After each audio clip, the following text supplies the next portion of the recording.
Hello दोस्तों, कैसे हो आप सब लोग। आज एक अपन इम्पोर्टेंट टॉपिक कवर करने वाले हैं जिसका नाम है टीपीटी, ट्यूबरक्लोसिस प्रिवेंटिव थेरेपी। तो अपन प्रिवेंशन की बात करें तो कौन सी स्ट्रेटेजी का पार्ट है जो एनएसपी का आया था, national strategic plan, NSP 2017 to 2025 तक जो प्लान आया था उसकी जो स्ट्रेटेजी थी वो क्या थी, DTPB। ठीक है ना। तो प्रिवेंशन है ये एनएसपी की स्ट्रेटेजी का पार्ट है। तो अपन बात करें कि प्रिवेंशन की अपन को क्यों जरूरत पड़ती है टीबी के रिगार्डिंग। ठीक है ना। तो अपन देखें कि risk of TB among the contacts और HIV पॉजिटिव में इंक्रीज हो जाती है कितनी। तो अपन यहाँ पे देखें, यदि किसी बायोटेरियोलॉजिकली कंफर्म टीबी पेशेंट के साथ कांटेक्ट हो जाता है तो टीबी होने का चांस है वो 25 टाइम है वो हायर हो जाता है। या किसी को HIV हो रखा है तो उसको टीबी होने का चांसेस है वो 16 टू 21 टाइम हायर हो जाता है compare to the general population. या फिर कोई इम्यूनो कॉम्प्रोमाइज इंडिविजुअल है लाइक डायबिटीज, उसको टीबी होने का चांसेस है वो कितना होता है 3 टू 4 टाइम हायर हो जाता है compare to the general population. इसीलिए अपन को टीपीटी की रिक्वायरमेंट होती है ताकि अपन टीबी इन्फेक्शन को टीबी डिजीज में कन्वर्ट होने को रोक सके। इसमें अपन देखें कि एट रिस्क पॉपुलेशन कौन कौन सी, किसको किसको टीपीटी की रिक्वायरमेंट होती है। ठीक है, उनकी अपन उसको आइडेंटिफाई करना है। तो उसके लिए अपन ने ग्रुप बना रखे हैं। तो फर्स्ट ग्रुप का क्या नाम, expanded eligible group for TPT. ठीक है, इसमें पीपल लिविंग विथ HIV। इसमें अपन ने क्या किया है, अडल्ट हो गया, एडोलेसेंट हो गया और चिल्ड्रन मोर देन 12 मंथ। ठीक है ना। यदि इनमें से इस एज ग्रुप को HIV होता है तो अपन को टीपीटी प्रोवाइड करना है after ruling out the active TB. सीधा सीधा हिसाब है कि अपन को एक्टिव टीबी को रूल आउट करना है। HIV पॉजिटिव है तो एक्टिव टीबी को रूल आउट करके अपन को टीपीटी प्रोवाइड करना है। ठीक है ना, irrespective of the immunosuppression level. ठीक है ना, वेदर रिसीविंग ART और not, regardless of previous TB treatment, important point. And pregnancy की कंडीशन में भी अपन टीपीटी दे सकते हैं। ठीक, तो ये हो गया अपना। तो अपन लेस देन 12 मंथ में क्या, फिर लेस देन 12 मंथ का बच्चा है और HIV पॉजिटिव है, उसको अपन तभी टीपीटी देंगे जब उसका एक्सपोजर है वो पल्मोनरी टीबी पेशेंट का एक्सपोजर हुआ है, कांटेक्ट में आया वो, उसी कंडीशन में अपन उसको टीपीटी प्रोवाइड करेंगे। और टीपीटी देने से पहले अपन हमेशा एक रूल अपन को पता रखना है कि एक्टिव टीबी को कोई भी कंडीशन हो उसमें हमेशा अपन को रूल आउट करना है।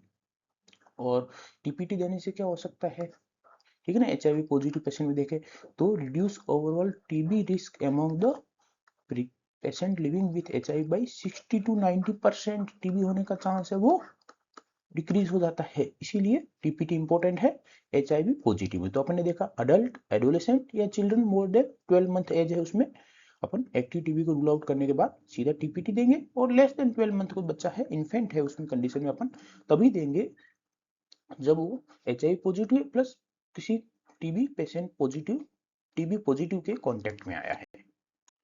हाउस होल्ड कॉन्टैक्ट SSC भी लिखा हुआ हो सकता है तो अपन को ये भी बताना चाहिए वो पल्मोनरी टीबी पेशेंट। तो सबसे पहले क्या करना है कि जितने भी हाउस होल्ड कॉन्टैक्ट हुए हैं with pulmonary TB patient notified in Nikshay from private and government sector regardless of their age and TBI status. क्यों, क्योंकि इनमें रिस्क है वो इंक्रीज हो जाती है for progression to active TB then the general population, इसलिए उनको नोटिफाई करना जरूरी है।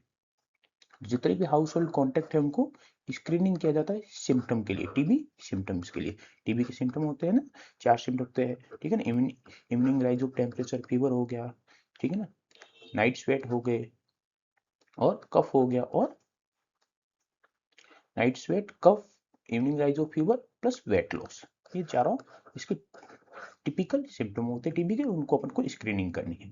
यदि सिम्टम एब्सेंट है उस कंडीशन में अपने पास दो एज ग्रुप में अपन डिवाइड करेंगे हाउस होल्ड कॉन्टैक्ट को, एज लेस देन 5 ईयर और एज मोर देन या इक्वल टू 5 ईयर। के लेस देन 5 ईयर है, हाउस होल्ड कॉन्टैक्ट हुआ है, तो अपन को एक्टिव टीबी को रूल आउट करना है और उसको एक्टिव टीबी नहीं है तो टीपीटी प्रोवाइड करना है। पर इसमें अपन TBI टेस्टिंग नहीं करते हैं।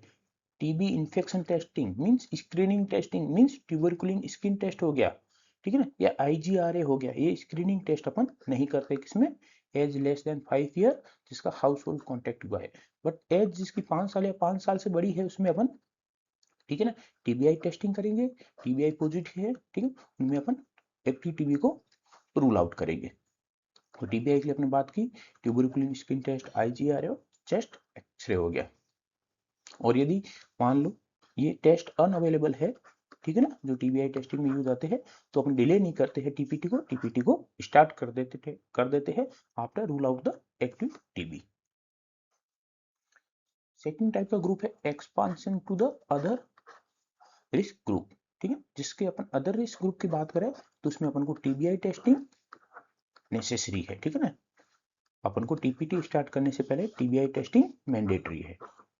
तो अपन ने देखा कि अपन टीबीआई टेस्टिंग किसमें करते हैं, एक तो हाउस होल्ड कॉन्टेक्ट हुआ हो और age more than equal to 5 year हो, या दूसरा हाई रिस्क ग्रुप हो, ठीक है ना, जिससे अपन हाई रिस्क ग्रुप अपने एग्जांपल देखेंगे उसमें यूज करते हैं टीबीआई टेस्टिंग, ठीक है। जैसे अपन हाई रिस्क ग्रुप की बात करें, इम्यूनोसप्रेसिव थेरेपी भी है कोई पेशेंट, सिलिकोसिस हो रखा है, या एंटी टीएनएफ ट्रीटमेंट चल रहा है, डायलिसिस पे है पेशेंट, या प्रिपरेशन फॉर ऑर्गन और हेमेटोलॉजिक ट्रांसप्लांटेशन, ये वाले जो भी है ग्रुप है इसमें अपन टीबीआई टेस्टिंग करते हैं, क्योंकि इसमें एक्टिव टीबी होने का रिस्क है वो हायर होता है, ठीक। तो इसमें अपन TPT after ruling out the active TB disease among the TBI positive, ठीक है ना, क्या टीबीआई है वो टीपीटी स्टार्ट करने से पहले अपन को करना मैंडेटरी है। और टीबीआई की बात करें, TB infection testing plus TPT किसमें रूटीनली रिकमेंडेड नहीं किया जाता है, नॉट, ठीक है। तो कौन कौन से एग्जाम्पल हो गए, डायबिटीज मेलाइटस, माल न्यूट्रिशन, स्मोकिंग, ठीक है ना, हार्मफुल एल्कोहल यूज, इन कंडीशन में अपन को टीबीआई टेस्टिंग और टीपीटी रिकमेंडेड नहीं किया जाता। तो अपन को ये ग्रुप पता होना चाहिए कौन से हाई रिस्क ग्रुप में यूज किया जाता है। हाई रिस्क ऑक्यूपेशन की बात करें, हेल्थ केयर वर्कर, प्रिजनर, ठीक है, प्रिजनर हो गए, स्लम एंड ट्राइबल पॉपुलेशन होगी, माइनर्स हो गए, इनमें में भी रिसीव टीपीटी, ये डिपेंड करता है स्टेट लेवल रिस्क असेसमेंट पे, ठीक है। तो ये प्लस माइनस वाली कंडीशन होगी। इसमें अपन को ये वाला ग्रुप है, ये इंपॉर्टेंट ग्रुप है, ये पता होना चाहिए, जिसमें अपन इनमें टीबी होने के रिस्क है वो हाई है, इसलिए अपन इसमें पहले अपन टीबीआई करते हैं, टीबी इन्फेक्शन की टेस्टिंग करते हैं, ठीक है ना, और फिर एक्टिव टीबी को रूल आउट करते हैं, उसके बाद अपन टीपीटी प्रोवाइड करते हैं। और अपने बात की थी कि टीबी इन्फेक्शन को ये कौन से टेस्ट होते हैं, इसको कौन से बोलते हैं, स्क्रीनिंग टेस्ट, ठीक है। ट्यूबरकुलिन स्किन टेस्ट हो गया, ये टाइप 4 टाइप की हाइपर सेंसिटिविटी रिएक्शन होती है, जिसको अपन क्या बोलते हैं, delayed hypersensitivity respond to the TB antigen. और इसमें कौन सा एंटीजन यूज करते हैं अपन, PPD23 और इंटरफेरॉन गामा रिलीज ऐसे IGRA, ठीक है ना, ये भी एक तरह से स्क्रीनिंग टेस्ट है। और दोनों टेस्ट की एक खास बात है कि टीबी इन्फेक्शन को डिटेक्ट कर सकते हैं, बट एक्टिव टीबी को डिटेक्ट नहीं कर सकते हैं, और न ही टीबी इन्फेक्शन और डिजीज को डिफरेंशिएट कर सकते हैं, ये इन दोनों का ड्रॉबैक है। फिर अपन बात करें assessing eligibility and providing TPT, अपने 3 ग्रुप की बात की थी कि patient living with HIV, first group ये था, सेकंड था हाउस होल्ड कॉन्टेक्ट, और थर्ड ग्रुप था अपना अदर रिस्क ग्रुप। तो अपन ने किसमें बात की थी, टीबी, TST और IGRA, टीबीआई टेस्टिंग अपन किसमें करेंगे, एक तो अदर रिस्क ग्रुप में और एक हाउस होल्ड कॉन्टेक्ट में जिसकी एज इक्वल या मोर देन 5 ईयर है, उसी में अपन टीबीआई टेस्टिंग करते हैं, ठीक है। तो अपन स्टार्ट करते हैं सबसे पहले ग्रुप नंबर 1 से, HIV पॉजिटिव अपन एक्टिव टीबी को रूल आउट करना है। तो सबसे पहले अपन सिम्टम देखेंगे, करंट कफ, फीवर, वेट लॉस या नाइट स्वेट्स है कि नहीं है। यदि नो की कंडीशन है तो एक्टिव टीबी रूल आउट हो गया। तो इस कंडीशन में अपन डायरेक्ट टीपीटी प्रोवाइड करेंगे, यदि कोई भी टीपीटी के लिए कोई कॉन्ट्रा इंडिकेशन नहीं है। तो ये भी अपन आगे देखेंगे कि टीपीटी कौन सी कंडीशन में अपन यूज नहीं कर सकते हैं। और यदि ये सिम्टम में से कोई सिम्टम प्रेजेंट है, उस कंडीशन में अपन को इन्वेस्टिगेट करना फॉर एक्टिव टीबी, ठीक है। सीबी नाट हो गया, ठीक है, ब्लड स्मीयर हो गया, उसके थ्रू अपन को एक्टिव टीबी को रूल आउट करना है। नो एक्टिव टीबी अपन टीपीटी स्टार्ट कर सकते हैं। इसमें से अपन ने देखा था कि अपन ने HIV पॉजिटिव को 2 ग्रुप में डिवाइड किया था, एक अडल्ट एडोलेसेंट और एज मोर देन 12 मंथ, और एक एज थी लेस देन 12 मंथ कि जो ऊपर वाला ग्रुप था adolescent adult and age more than 12 month, इसमें एक्टिव टीबी को रूल आउट करके अपन को टीपीटी प्रोवाइड करना है। पर जिसकी एज इन्फेंट था, एज लेस देन 12 मंथ थी, उस कंडीशन में अपन को तभी अपन बच्चा एचआईवी पॉजिटिव है और उसको तभी अपन टीपीटी प्रोवाइड करेंगे जब वो किसी एक्टिव टीबी केस के कांटेक्ट में आया हो, और उसमें एक्टिव टीबी को अपन रूल आउट करेंगे और फिर इसको टीपीटी प्रोवाइड करेंगे। हाउस होल्ड कॉन्टेक्ट में सबसे पहले अपन सिम्टम की, टीबी सिम्टम की स्क्रीनिंग करेंगे। टीबी सिम्टम प्रेजेंट है तो अपन को एक्टिव टीबी को रूल आउट करना है, और एक्टिव टीबी को रूल आउट करने के बाद अपन टीबी नहीं है तो टीपीटी स्टार्ट कर देंगे।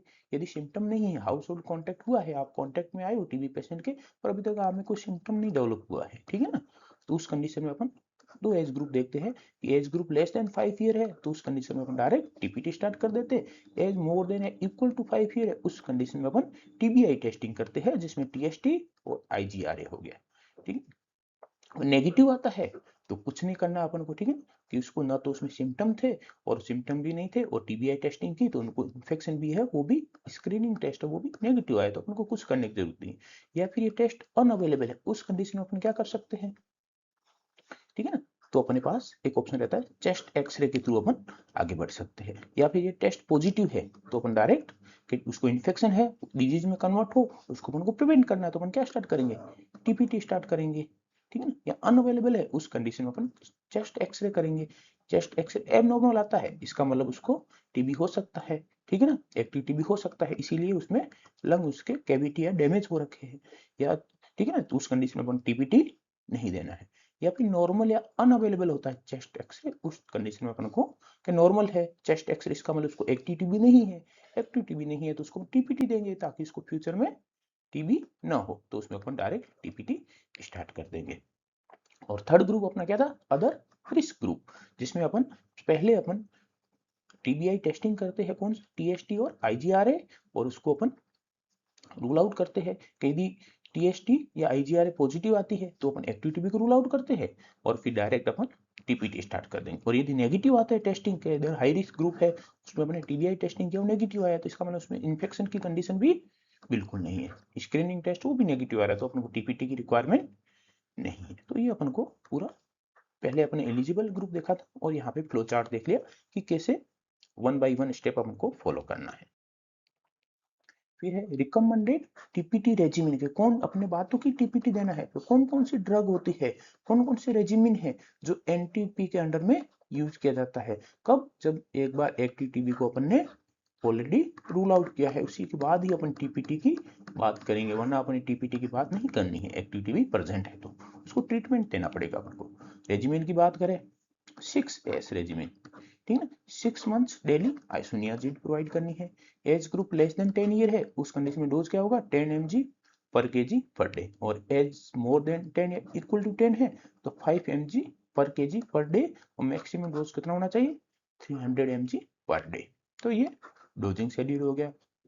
अपन को पता है आइसोनियाजाइड से क्या साइड इफेक्ट होता है, पेरिफेरल न्यूरोपैथी हो सकती है, और पेरिफेरल न्यूरोपैथी को प्रिवेंट कैसे कर सकते हैं, विटामिन B6 के थ्रू, और विटामिन B6 को क्या बोलते हैं पायरिडोक्सिन, तो पायरिडोक्सिन की अपन को साथ में प्रोवाइड करनी पड़ेगी आइसोनियाजाइड के साथ में। तो चिल्ड्रन एज ग्रुप है तो पायरिडोक्सिन कितना 10 mg पर डे, अडल्ट है तो 25 mg पर डे। यदि कोई अडल्ट है और प्लस HIV पॉजिटिव है उस कंडीशन में अपन को डबल डोज है वो डबल करना पड़ेगा, 25 से इंक्रीज करके करना 50 mg पर डे। ये तो हो गया फर्स्ट रेजिमेंट। सेकेंड टाइप के रेजिमेंट की बात करें तो 3HP means 3 month once weekly isoniazid plus rifapentine, या रिफापेंटिन है रिफाम्पिसिन नहीं है, ठीक है ना, इस पॉइंट का ध्यान रखना अपन को, ठीक है ना। तो 3 month once weekly isoniazid plus rifampicin means एक महीने में अपन को 4 डोज देनी है, एक महीने में 4 वीक होते तो 4 डोज हो गई, और कितने महीने 3, तो टोटल डोज कितनी हो गई 12 डोज हो गई, ठीक है ना, इसकी 3HP की। और 6H की बात करें तो अपन कि एक मंथ डेली लेनी है, ठीक है ना, तो 30 इंटू 6 18 180 डेज टेबलेट लेनी है। तो इसके बारे में अपन देखेंगे आगे कि अभी एनटीपी में कौन सा रेजिमिन है जो प्रेफर्डली यूज किया जा रहा है, ठीक है। तो अपन एलिजिबल ग्रुप की बात करें कि कौन से ग्रुप को कौन से टाइप का टीपीटी रेजिमिन अपन को प्रोवाइड करना चाहिए, people living with HIV, PL HIV है, ठीक है ना। एज ग्रुप कौन सा, adult, adolescent plus children more than 12 month. इसका अपने एलिजिबिलिटी की बात की तब क्या गया कि एक्टिव टीबी रूल आउट करने के बाद इनको डायरेक्ट टीपीटी प्रोवाइड करना है। तो इनके लिए 6H प्लस 3HP दोनों रेजिमिन अवेलेबल है। पर एक कंडीशन का अपन को ध्यान रखना है कि 6H है वो किसी भी एज ग्रुप में अपन इसको यूज कर सकते हैं, पर 3HP है इसको अपन less than 2 year age group के बच्चों में यूज नहीं करते हैं। ठीक है, तो जो भी एज है चिल्ड्रन की वो 2 साल से बड़ी होनी चाहिए, तभी अपन 3HP रेजिमिन यूज कर सकते हैं। ठीक है, तो जैसे यहाँ अपन देखेंगे infant less than 12 month age है, HIV पॉजिटिव है, ठीक है ना, एक्टिव टीबी के कांटेक्ट में आया है, फिर उसमें अपन एक्टिव टीबी को रूल आउट कर देंगे इस बच्चे में। ठीक है ना, और एक्टिव टीबी को रूल आउट करने के बाद अपन कौन सा रेजिमिन देंगे, 6H, क्योंकि 3HP रेजिमिन है वो 2 साल से बड़े बच्चों में यूज कर सकते हैं, इसलिए 6H रेजिमिन यूज करते हैं। ठीक है ना, 6 मंथ डेली आइसोनियाजिन।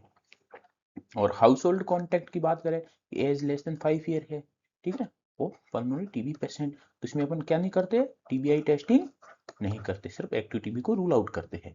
और इसमें अपन कौन सा रेजिमिन प्रेफर करते हैं, 3HP प्रेफर करते हैं कंपेयर टू द 6H। ठीक है, और हाउस होल्ड कॉन्टेक्ट है एज ग्रुप, ठीक है ना, मोर देन या इक्वल टू 5 है, उसमें भी ध्यान रखना है कि अपन 2-3, ठीक है ना, कि 2 साल से बड़ा बच्चा है उसमें 3HP यूज करेंगे, और 2 साल से छोटा हो जाएगा उसमें अपन कौन सी यूज करेंगे, 6H। ठीक है ना, और household contact more than equal to 5 year age है। ठीक है ना, टेस्टिंग इसमें अपन को यदि अवेलेबल है तो टेस्टिंग करनी है, किसकी, टीबीआई टेस्टिंग, टीबी इन्फेक्शन की टेस्टिंग। और रेजिमिन कौन सा होगा, prefer regimen 3HP compare to the 6H, क्योंकि इसमें कॉम्प्लायंस बहुत लो है। 180 डेज टेबलेट लेना कितना मुश्किल काम है, रोज की एक टेबलेट लेना 6 महीने, और एक टेबलेट है जिसको आपको 1 वीक में एक बार लेना है, और टोटल 12 डोज ही तो है, 3 महीने में खत्म हो जाएगा ट्रीटमेंट, इसलिए 3HP को प्रेफर किया जाता है। अदर रिस्क ग्रुप की बात करें, ठीक है, तो अदर रिस्क ग्रुप कौन सा था, इम्यूनोसप्रेशन थेरेपी पे है, सिलिकोसिस, एंटी-टीएनएफ ट्रीटमेंट, डायलिसिस या ट्रांसप्लांटेशन वाले, ये अदर हाई रिस्क ग्रुप थे, जिसमें अपन 3HP प्लस 6H में से 3HP है उसको प्रेफर करते हैं कंपेयर टू द 6H। तो ये अपन को रेजिमिन और अपने एलिजिबल ग्रुप को कौन से रेजिमिन की प्रेफर करते हैं वो अपने देखा। ठीक है, सबसे इंपॉर्टेंट ये कि टीपीटी कब नहीं देना है, कॉन्ट्रा इंडिकेशन कौन सा है, active TB disease, active TB हो रखा है उस कंडीशन में अपन को टीपीटी की जरूरत नहीं है, उस कंडीशन में अपन को एटीटी की जरूरत है, anti tubercular therapy, TB treatment की जरूरत है। ठीक है ना, एक्यूट या क्रोनिक हेपेटाइटिस, उस कंडीशन में अपन टीपीटी नहीं देते हैं, क्यों, लीवर टॉक्सिसिटी होने का चांस होता है। ठीक है ना, कंकरंट हेपेटोटॉक्सिक ड्रग से नेविरापिन वगैरह वो ले रहा है पेशेंट, उस कंडीशन में अपन यूज नहीं कर सकते।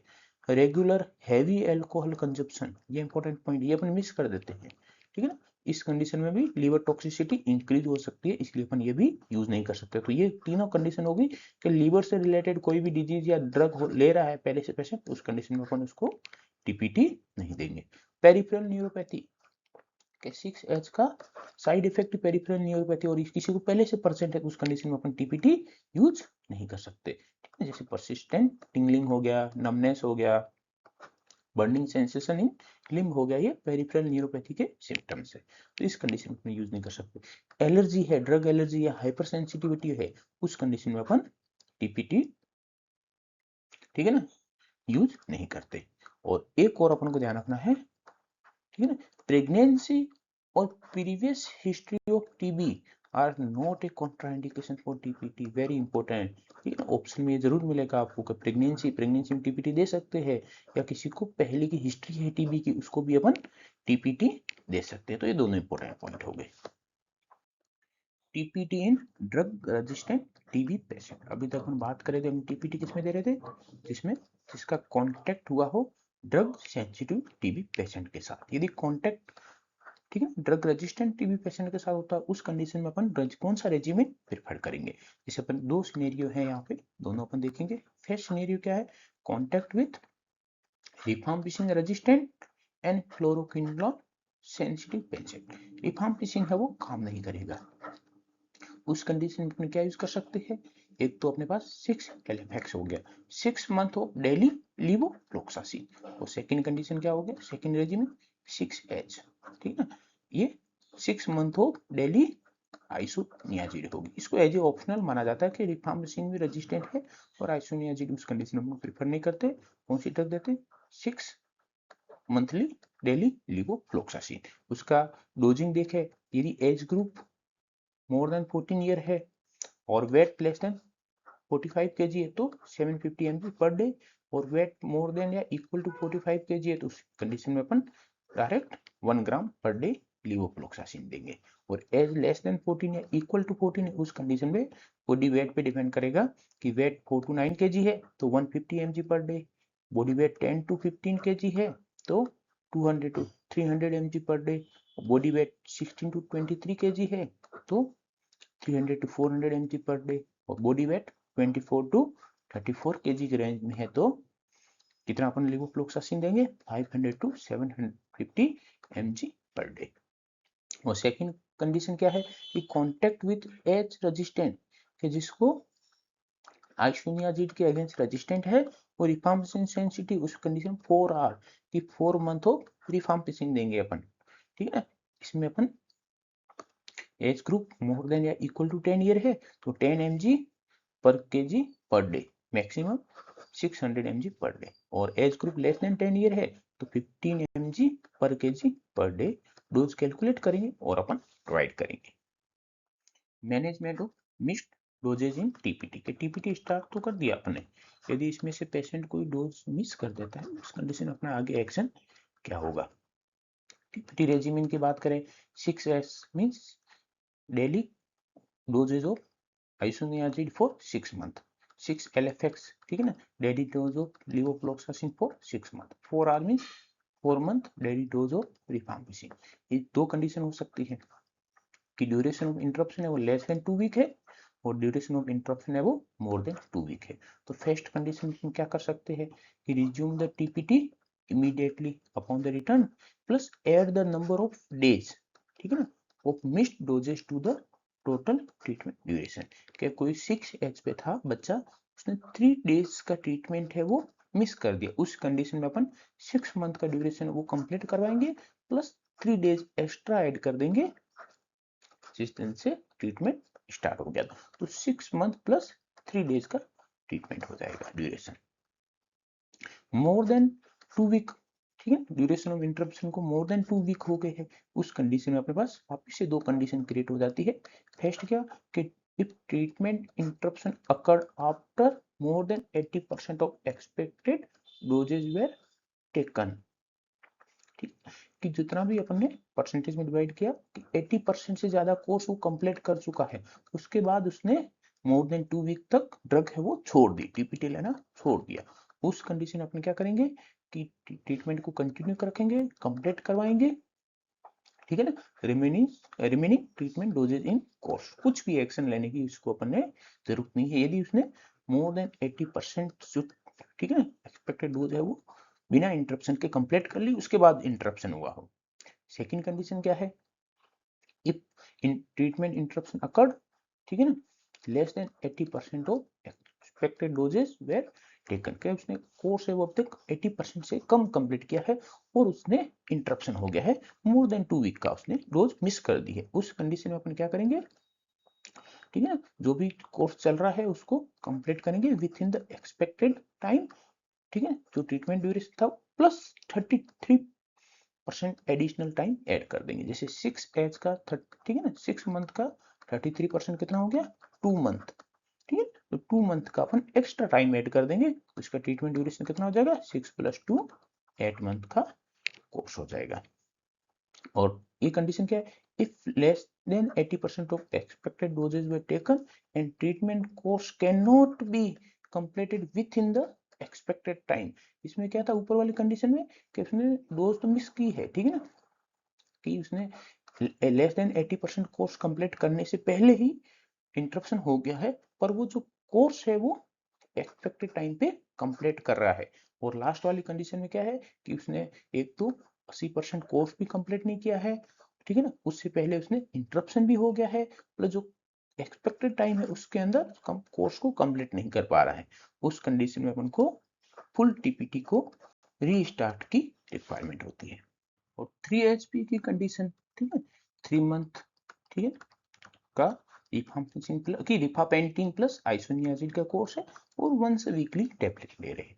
और यदि इस कंडीशन में ड्यूरेशन ऑफ इंटरप्शन है weekly schedule of up to 3 doses missed, ठीक है, मींस 3 वीक तक, उस कंडीशन में क्या कर सकते हैं, if the missed dose remembered with in 3 days, अपने कितनी 3 डोजेस की बात कर रहे हैं, अप टू 3 डोजेस, ठीक है, मिस होती है तो उस कंडीशन में जो मिस डोज मिस हुई है वो विथ इन 2 डेज में रिमेंबर हो जाती है, ठीक है, और शेड्यूल डे तो take the dose immediately and continue the remaining doses according to the same schedule. कोई भी एक्शन लेने की जरूरत नहीं है, यदि कोई मिस डोज है वो विथ इन 2 डेज में अपन को याद आ गई।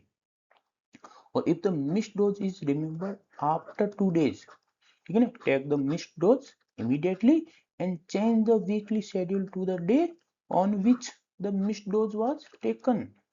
क्यों? क्योंकि अपन जो 2 वीक के बीच में टेबलेट लेते हैं उसमें कम से कम 4 डेज का गैप होना जरूरी है। जैसे अपन बात करें कि टीपीटी वो लेता था 3 HP का दिन, जो वीक का डे था कौन से मंडे के दिन लेता था और उसने 2 दिन मिस कर दिए और उसको कब याद आया, ठीक है ना, ट्यूसडे वेडनेसडे के बाद थर्सडे को उसको याद आया कि आफ्टर 2 डेज उसको रिमेंबर हुआ कि मैंने डोज मिस कर दी। उस कंडीशन में अपन क्या करेंगे, थर्सडे को टेबलेट दे देंगे और उसका वीक शिफ्ट हो जाएगा, ठीक है ना। अब वो मंडे को टेबलेट नहीं लेगा, वो हर थर्सडे को ट्रीटमेंट का, ठीक है ना, कंटिन्यू रखेगा, हर थर्सडे को टीपीटी की टेबलेट लेगा। और एक और कंडीशन है कि यदि if 1 to 3 week weekly doses are miss, उस कंडीशन में continue the treatment until the और 12 doses are taken plus prolong the treatment duration to a maximum of the 16 week, means 3 month से 4 मंथ में convert हो जाएगा treatment, 4 month तक अपन extend कर सकते हैं, ठीक है ना। तो अपन को टोटल 12 डोज थी वो, ठीक है ना, उसके साथ में अपन को जो एक एक्स्ट्रा 16 वीक, ठीक है ना, 4 वीक एक्स्ट्रा ऐड हुए, मींस 4 डोज एक्स्ट्रा ऐड हो जाएगी अपनी। 3 HP की बात करें कि more than 3 weekly doses of 3 HP miss, ठीक है ना। तो उस कंडीशन में क्या करेंगे अपन, if 4 or more weekly doses are miss consider the restarting the full TPT course. और एड्रेंस यदि वीकली रेजिमेन, ठीक है ना, adherence to weekly regimen is not possible, then the अपन 3 HP को डिसकंटिन्यू करेंगे और अल्टरनेटिव डेली रेजिमेन ऑफर करेंगे। थैंक यू फॉर वॉचिंग, ठीक है ना। इसे अपन इंपॉर्टेंट वीडियो बनाते रहेंगे। तो अपना चैनल है डॉक्टर श्याम PSM कॉन्सेप्ट, उसको सब्सक्राइब और लाइक करना ना भूलें।